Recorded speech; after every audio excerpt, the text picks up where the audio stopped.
శ్రీ గురు చరిత్ర పారాయణ 15వ అధ్యాయం.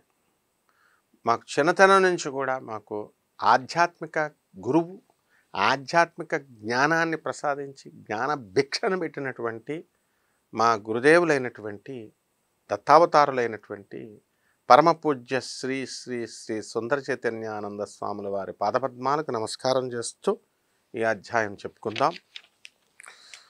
నామధారకుడు అడుగుతున్నాడు అనమాట సిద్ధపురుషుణ్ణి. స్వామి, ఆ తర్వాత శ్రీగురుడు ఏమేం చేశారు? ఇప్పుడు గోదావరి తీరానికి వెళ్ళారు. అతని యొక్క ఆ ఒక బ్రాహ్మణుడు ఆకలితో, అదే ఉదరశూల రోగంతో, తిండి తింటే అతనికి రోగం వచ్చేస్తుంది, నొప్పి వచ్చేస్తుంది, కడుపు నొప్పితో. అతన్ని అతని యొక్క రోగాన్ని పోగొట్టమని సాయం దేవుడికి చెప్పారు, ఆ కథ చెప్పారు. మరి ఆ తర్వాత ఏమేం చేశారు చెప్పండి స్వామి అని అడిగితే అప్పుడు సిద్ధపురుషుడు సంతోషించేలా చెప్తున్నాడు. భోజనాలు అయ్యాక సాయం దేవుడు ఏం చేస్తున్నాడండి? శ్రీ గురుని యొక్క పాదాలను ఒత్తుతున్నాడు. ఒత్తుతూ, సద్గురు, మీ పాదసేవ వలన నా జన్మ సత్కర్మలు సార్థకమయ్యాయి. మీ అనుగ్రహం వలన నా పితృదేవతలు కూడా తరించారు. ధన్యుణ్ణి. మాయ చేత మానవుల్లా కనిపిస్తున్నటువంటి వారు మీరు, కానీ మీరెవరు? సాక్షాత్తు భక్తులను ఉద్ధరించడానికి అవతరించినటువంటి భగవత్ స్వరూపులు మీరు. మీ మహిమ వేదాలకే అంతుబట్టంది. వేదాలు కూడా మౌనమైపోయినాయి అంట. బ్రహ్మని విడిగా వర్ణించగలిగినాయి, విష్ణువుని విడిగా వర్ణించగలిగినాయి, శివుణ్ణి విడిగా వర్ణించగలిగినాయి, వేదాలను ఎవరినైనా విడివిడిగా వర్ణించగలిగినాయి. కానీ బ్రహ్మ విష్ణు మహేశ్వర స్వరూపమైనటువంటి ముగ్గురు రూపము ఒకటైనటువంటి దత్తాత్రేయ స్వామి వారిని వర్ణించమని వేదాలను అడిగితే మౌనం వహించినాయి అంట వేదాలు వర్ణించలేక. కాబట్టి స్వామి, మీ మహిమ వేదాలకే అంతుబట్టనది. అలాంటి మీకు సేవ చేసేటటువంటి అవకాశం నాకు అనుగ్రహించి నా వంశాన్నే పావనం చేశారు. కానీ నాదొక విన్నపం స్వామి. ప్రస్తుతము నేను ఒక కష్టంలో ఉన్నాను. వేరే దారి లేక నేను ఒక యవనరాజు సేవలో ఉన్నాను. అతడు నరరూప రాక్షసుడే. అతడు ప్రతి సంవత్సరం కూడా ఒక బ్రాహ్మణ్ణి చంపుతాడు. నన్ను బలివ్వాలని తలచి ఇంతకు ముందే నాకు కబురు పంపాడు. నేనిప్పుడు అతని వద్దకు వెళ్ళాలి, తప్పదు. నన్ను మీరే కాపాడాలి అన్నాడు. శ్రీగురుడు అతని తలపై చేయి పెట్టి ఆశీర్వదించి, నాయనా భయపడకు, ఆ యవనుడు నిన్నేమీ చేయలేడు. భగవంతుడు సర్వానికి యజమాని. నువ్వు అతడి చేత సత్కరింపబడి సంతోషంగా తిరిగి వస్తావు. నిన్ను శిక్షించడం కాదు, ఇంకా కానుకలు ఇస్తాడు, నీకు సత్కారం చేస్తాడు అని అన్నాడు.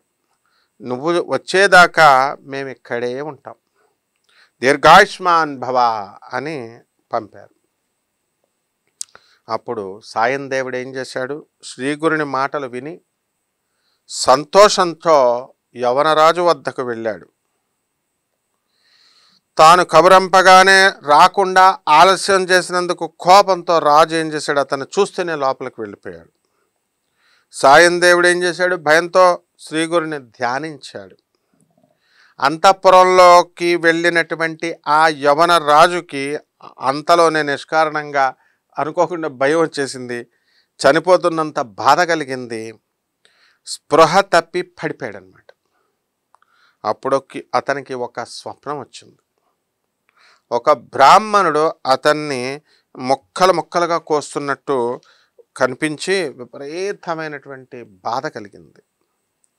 అతనికి స్పృహ వచ్చేసరికి తాను చేస్తున్నటువంటి హింస ఇతరులకి ఎంత బాధాకరంగా ఉంటుందో, నేను ప్రతిసారి కూడా ఇలా బ్రాహ్మణులను చంపుతున్నాను, ఇలా కోసేస్తున్నాను, అంత బాధ కలుగుతుంది అనే విషయం అతనికి అర్థమైంది, తెలిసి వచ్చింది. పశ్చాత్తాపంతో అతడు బయటకు వచ్చాడు. వచ్చి సాయం దేవుని పాదాల మీద పడి, అయ్యా, మిమ్మల్ని నేను పిలిపించలేదే, మీరు ఇంటికి వెళ్ళవచ్చు అని వస్త్రభూషణాదులతో ఘనంగా సత్కరించి పంపాడనమాట. సాయం దేవుడు ఏం చేశాడు? శ్రీగురుని కృపకు పట్టరాని ఆనందంతో త్వరగా తన గ్రామానికి చేరి శ్రీగురునికి జరిగిందంతా కూడా చెప్పారు. ఆయన సంతోషించి, నాయన, మేము పుణ్యతీర్థాలు దర్శిస్తూ దక్షిణ దిక్కుగా వెళ్తాము అన్నారు. అప్పుడు అతను నమస్కారం చేసి సాయం దేవుడు, స్వామి నాకు మీరు ప్రసాదించినటువంటి ఈ జీవిత శేషాన్ని మీ సేవకి అంకితం చేస్తాను, అనుగ్రహించండి.